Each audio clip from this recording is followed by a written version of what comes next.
इसमें आलेख की विषय बात करते हैं, आलेख और फीचर।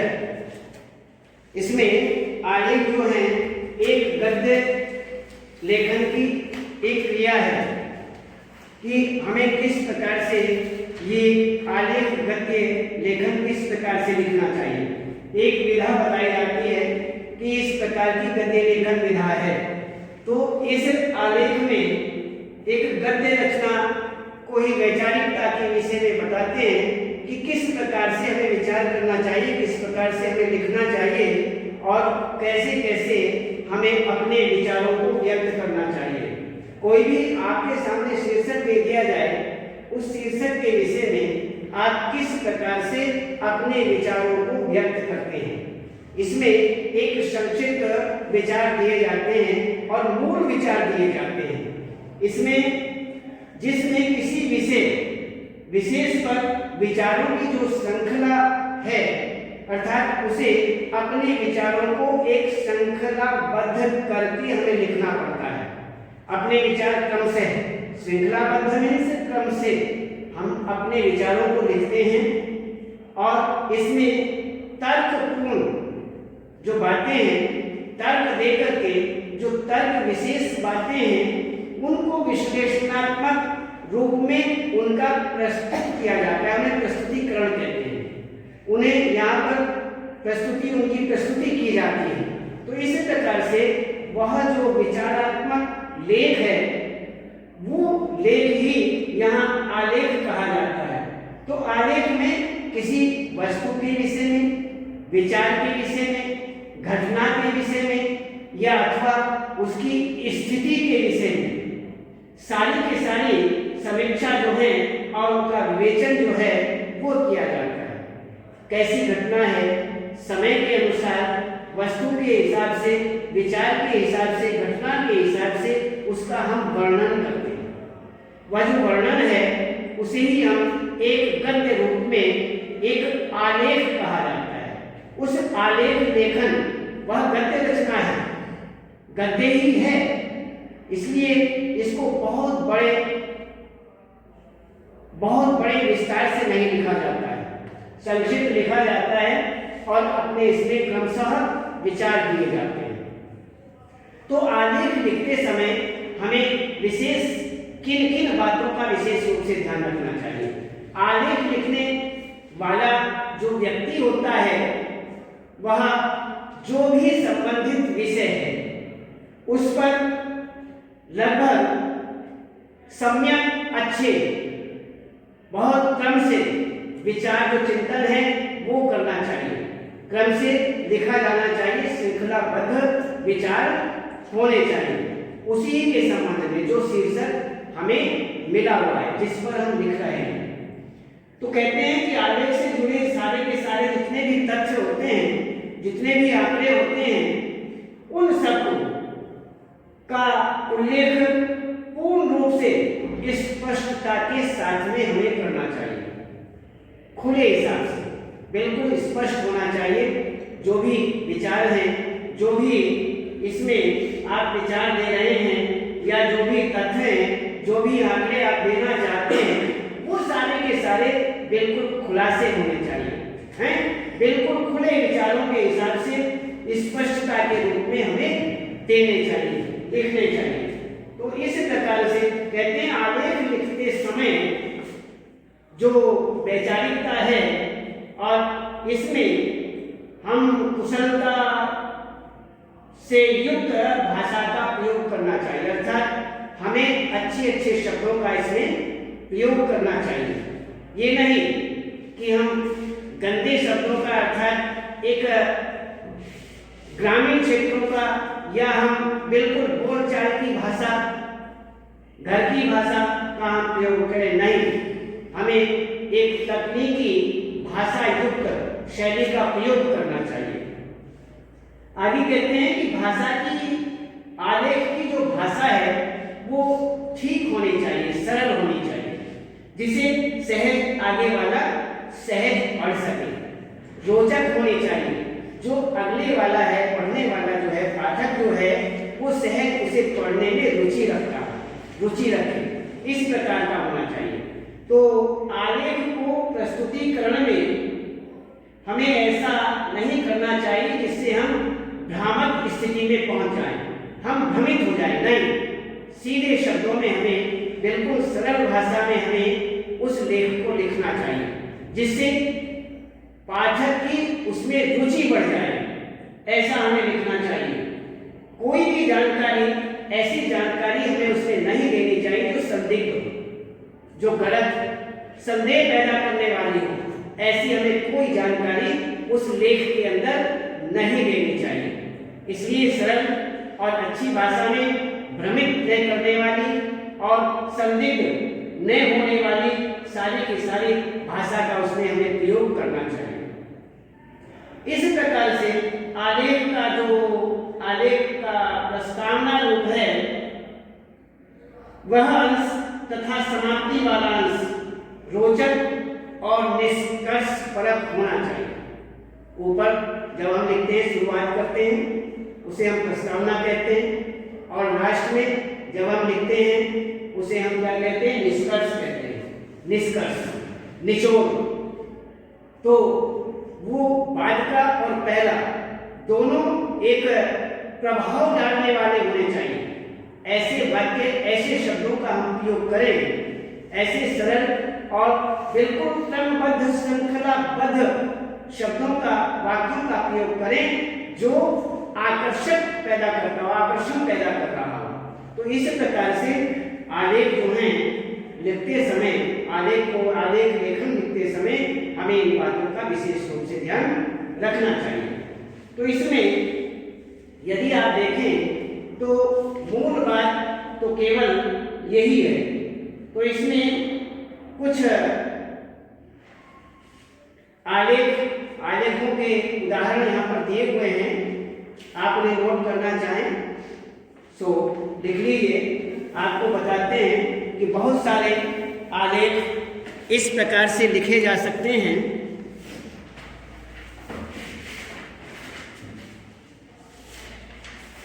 इसमें शिक्षा का अधिकार,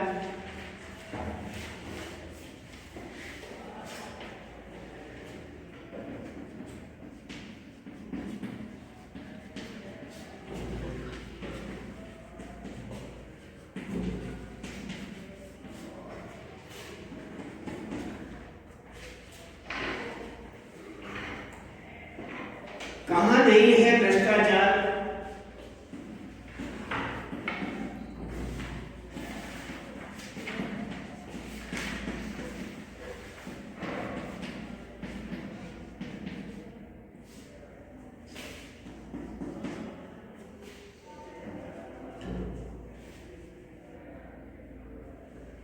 गांवों में फैलता फैशन,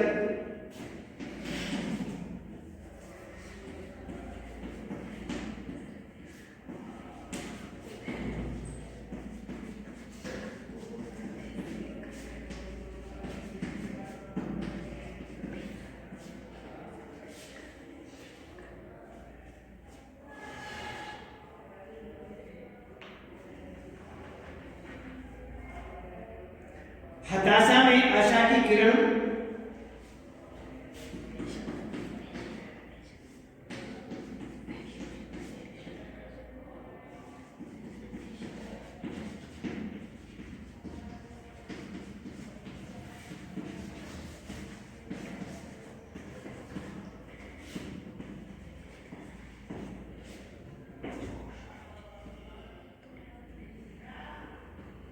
युवा,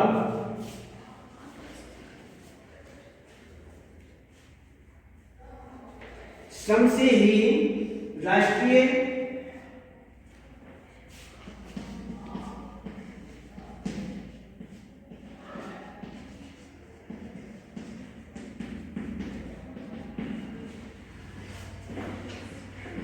कल्याण,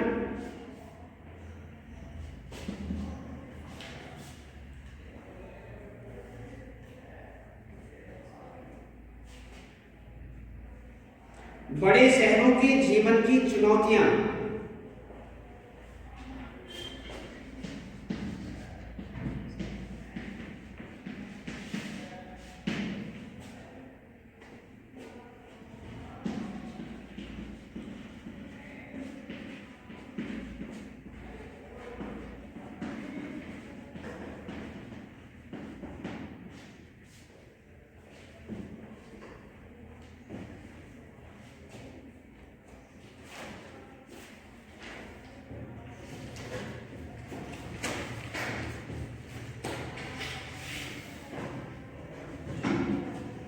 युवाओं में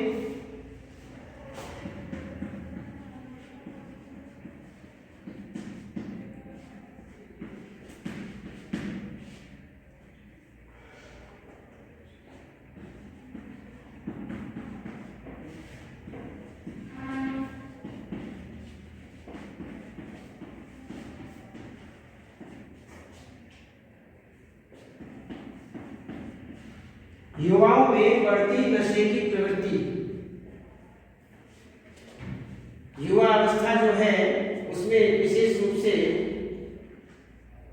नशे की जो प्रवृत्ति है वो बढ़ जाती है, नशा करना चाहते हैं। तो इसके विषय में अन्य किसानों की समस्याओं की अनदेखी बहुत ही हैं।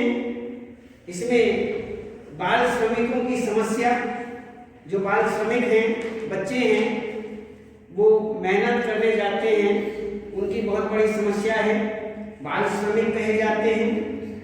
गाँवों, अच्छा, विज्ञापनों की लुभावनी दुनिया,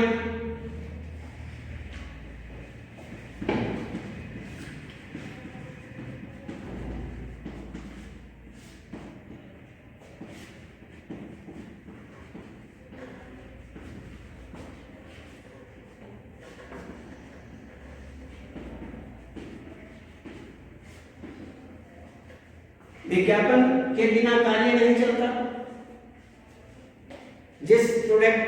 जिस वस्तु का विज्ञापन नहीं, उसकी बिक्री नहीं।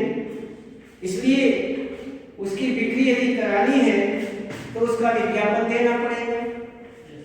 तो इस तरह से विज्ञापनों की लुभावनी दुनिया, इसके विषय में अन्य, तो इसी प्रकार यहाँ पर बहुत सारे इस तरह के आलेख शीर्षक हैं। आप किसी भी शीर्षक के ऊपर और आपकी क्लास के अंतर्गत देखा जाए, ये नहीं कि जो थोड़े शीर्षक ऐसे ही लिखवा दिए, इसके विषय में इसी दायरे में मत रहना। ये मत सोचना कि नहीं सर ने जो लिखवाए हैं बस समझो आ गए, ऐसा कुछ नहीं है। ये तो एक उदाहरण है केवल, बस ये मान करके चलना। तुम्हारा बोर्ड है बोर्ड, इसलिए आप विस्तार से अपनी बुद्धि को फैलाएंगे। बड़े नहीं लिखने यार, बहुत छोटे छोटे से 10-15 लाइनों के, कोई ज्यादा नहीं, बहुत ज्यादा विस्तार इनका नहीं करना है। तो इस तरह से आप ये लिखेंगे। और ऐसे ही एक आलेख के बाद में आता है फीचर। तो फीचर क्या है, इसके विषय में बात करते हैं। मूलतः बताते हैं जो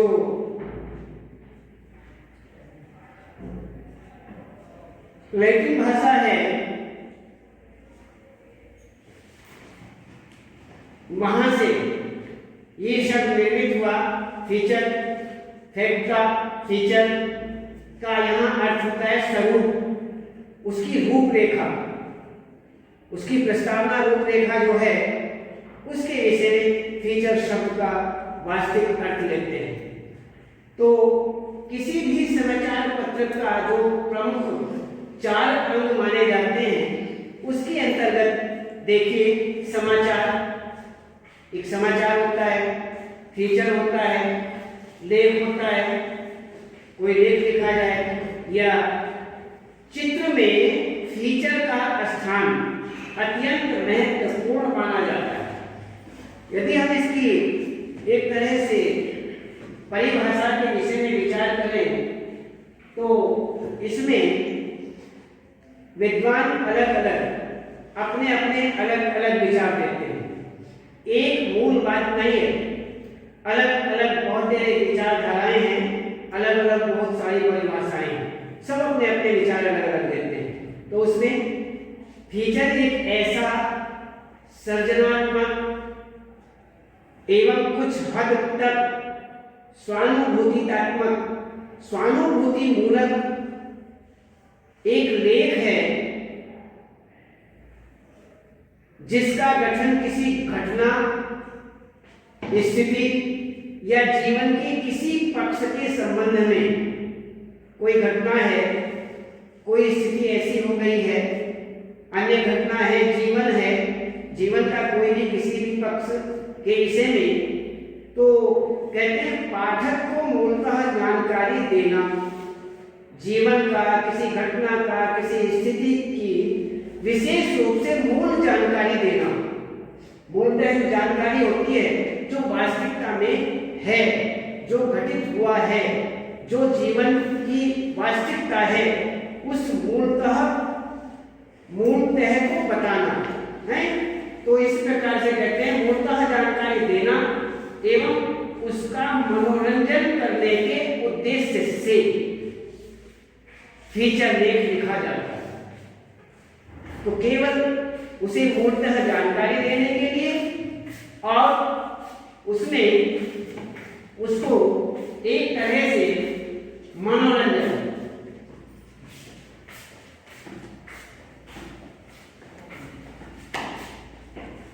मनोरंजन के उद्देश्य से ये किया जाता है। फीचर जो है वो समाचारात्मक निबंध का एक रूप है। समाचार जिस तरह से देते हैं उस तरह से एक ये यहाँ पर एक निबंध रूपक बता दिया गया है जिसमें विभिन्न क्षेत्रों की, अलग अलग क्षेत्रों की जो नवीनतम हलचल अर्थात नवीनतम जो समाचार हैं उनकी शब्दावली का विशेष रूप से वहां पर प्रयोग किया जाता है। तो इसमें एक आगे और बता रहे हैं कि फीचर किसी वस्तु, ये अलग अलग परिभाषाएं हैं इस तरह की। फीचर किसी वस्तु, घटना, स्थान या व्यक्ति विशेष की विशेषताओं को बताने वाले, उद्घाटित करने वाले विशिष्ट आलेख कहे जाते हैं। ऐसे आलेख होते हैं जिसमें सर्जनात्मकता, काल्पनिकता भी आती है, उसमें तथ्य, ऐसे तथ्य आते हैं, ऐसी घटनाएं आती हैं, ऐसे विचार होते हैं, अलग अलग विचार होते हैं, भावनाएं होती हैं आदि एक साथ उपस्थित रहते हैं। सारी चीजें उसमें एक साथ दिखाई देती हैं। तो इस तरह से ये फीचर कहा जाता है। तो फीचर के विशेष रूप से किस उद्देश्य से? इसका प्रमुख उद्देश्य है ज्ञान वर्धन करना। इसमें सभी क्षेत्रों से लिखा जाता है, सभी बातें उसमें आ जाती हैं और इसमें है कि ज्ञान की वृद्धि करना, ज्ञान वर्धन इसे कहा गया है। यह पाठकों को किसी विषय की गहनता से परिचित कराता है। बहुत गहन विषय यदि है उसकी जानकारी देता है। उस गहन विषय के विषय में आप जब लिखेंगे, मूलतः बात लिखेंगे, तो पाठक पढ़ने वाला जो है उसे उसकी विशेष रूप से जानकारी प्राप्त होगी। ये इस तरह का पैरा लिखा जाता है। पाठकों को सोचने समझने के लिए यहाँ प्रेरित करता है। जब इस लेख को देखते हैं तो वह इसमें पढ़ने के बाद उसे प्रेरणा मिलती है, उसे प्रेरणा प्राप्त होती है। इस तरह का ये लेख होता है। तो पाठकों का ज्ञानवर्धन करने के साथ साथ में मनोवैज्ञानिक स्तर से इसका मनोरंजन भी होता है, अर्थात पाठक इसमें पढ़ करके प्रसन्नचित्त हो जाता है, उसमें आकर्षण उसका बढ़ता है और वह खुश होता है। तो इसी प्रकार यहाँ पर ये सारी चीज़ें लिखी जाती हैं और यही हमें ध्यान रखना चाहिए।